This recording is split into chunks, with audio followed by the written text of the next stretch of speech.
Okay, hi students, this is Mrs. Cusson, and today I'm in Fairfax County with a detective doing a ride-along so I can show you some of the information that we've been going over in the ATOD unit and how it relates to our gang unit and injury and violence prevention.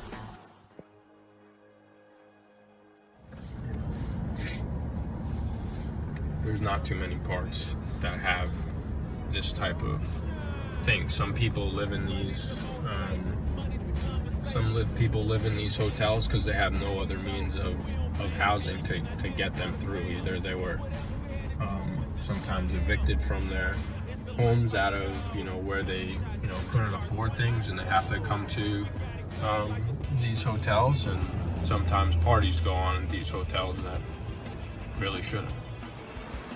So in this little part of the county, this is called the Chains, and what will happen is individuals who are running from the police, they have put this sign up on the fence, so when they run and they hop the fence, they don't get their hands caught on the fence. So they can run through this area from the Walmart or other places where they're doing things that they shouldn't be, and then hop the fence into the community over here. And there's an apartment complex, and then additionally, if you look a little bit closer on this fence, you can see that there are a bunch of shopping carts that are put on their sides, and then individuals are doing the same type of thing. So gang members that are doing illegal things, they're running from the police, they're using those shopping carts to quickly hop over the fence and get away from the police and into the woods and back into this community. So it's considered trespassing once they get over the fence, so they gotta hop the fence.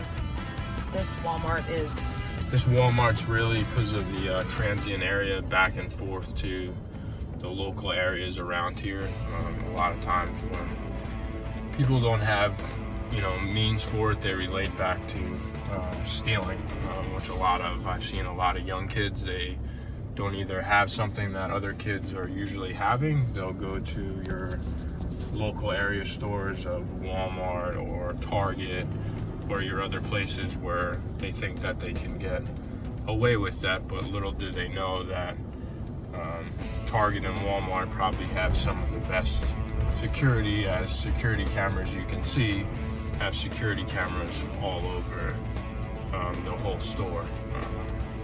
Getting charged with something of $200 or less or more, you could either be looking at a misdemeanor or felony and spending up to 5 years in jail, or sometimes even as a $2,500 fine. So for you kids that are thinking about doing that or not doing that, I would suggest you guys going to a Goodwill store or something like that, and there's plenty of other type of clothing and other things like that that's being able to be purchased for a lower price that people either donate or give, that you can have the same type of clothes that other people do.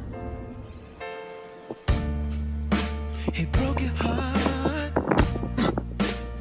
So this is gang graffiti. So this is gang graffiti. You can see on the left where there's blue spray paint, 18th Street, and then you have probably some of the nicknames, some of the nicknames that are being represented by there. I would most likely suggest that in the blue spray paint, blue mostly signifies MS-13, that at one time MS-13, if you look over to the left above the 18th Street, you could see 503, and then the blue is probably MS-13, 503, as it's some to you guys of Hispanic descent, that's mostly the El Salvador area code, like we have 703 or 571 for that. A lot of people represent that. It doesn't always mean gang affiliation or gang graffiti. It's just some of these kids representing their area and their hometown to bring back their culture to this area, and to let other people know, like, hey, this is the type of neighborhood that I like to be in, and this is what I like to now call home. So you have sometimes the rival gangs represent their area by explaining themselves in graffiti. These things in graffiti can lead to a large problem with it going from defacing private property or public property to also gang charges for gang recruitment, gang involvement, of tagging something that's representing a gang or gang affiliate. If there's 3 or more people of that gang doing that and criminal mischief or criminal things, you guys could all be charged as a criminal street gang because you're representing something of that gang that's known to be an actual certified street gang of 18th Street or MS-13. So relating to graffiti, you guys have to be really careful. I would explore your other ways on paper or something else that is also somebody else's property. You wouldn't want someone doing that to your side of your house or your parents' building or restaurant or actual corporation that they have.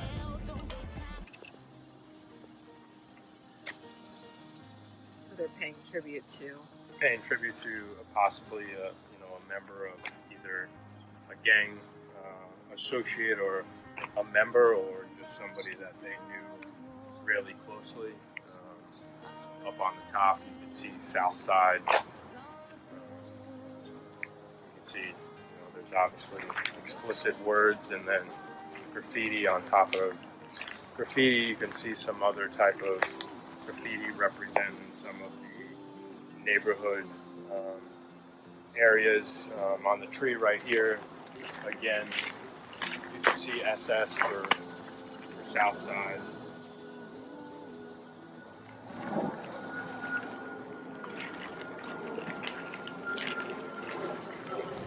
So the little Dutch wrappers they use to roll blunts, and then the mattresses here, because when they jump the fence, then it's a softer landing if they're running from the police. And you can see in this area there's a lot of beer cans and trash and general illegal alcohol and things used for tobacco and drugs. So this is graffiti, pretty recent graffiti, looks like. And this was an area behind some brush where individuals typically could be found hiding out, eating, drinking. Okay, so this is a Fairfax County police car.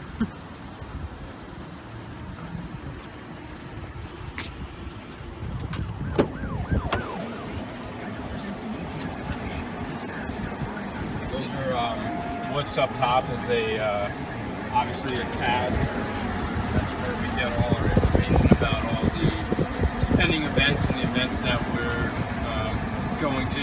We usually have to look at that and then be dispatched to events. So if you call 911, it comes into 911 and then comes to our CAD, which is CAD means computer aided dispatch, which allows us to get to you guys faster and more closely and a lot sooner and faster with that technology.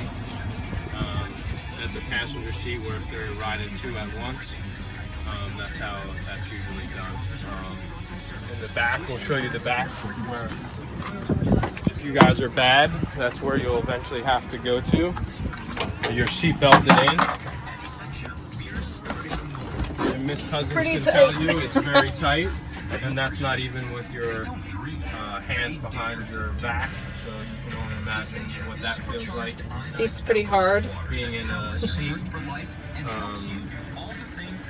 And then the doors in the back have no window capability and no locks. They're locked at all times. So that's the touch phone.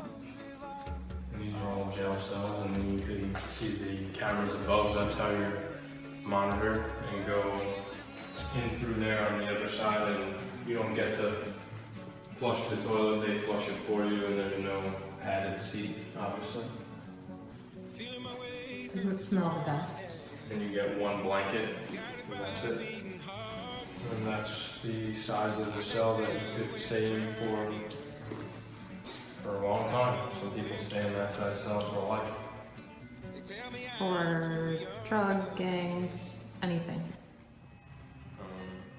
So it's the same cell for women as it is for men. It's just they keep the men and the women separate. And they flush the toilet for you. This is how you're booked in for your shot. This is the famous picture where if you're bad, this is where you stand in front.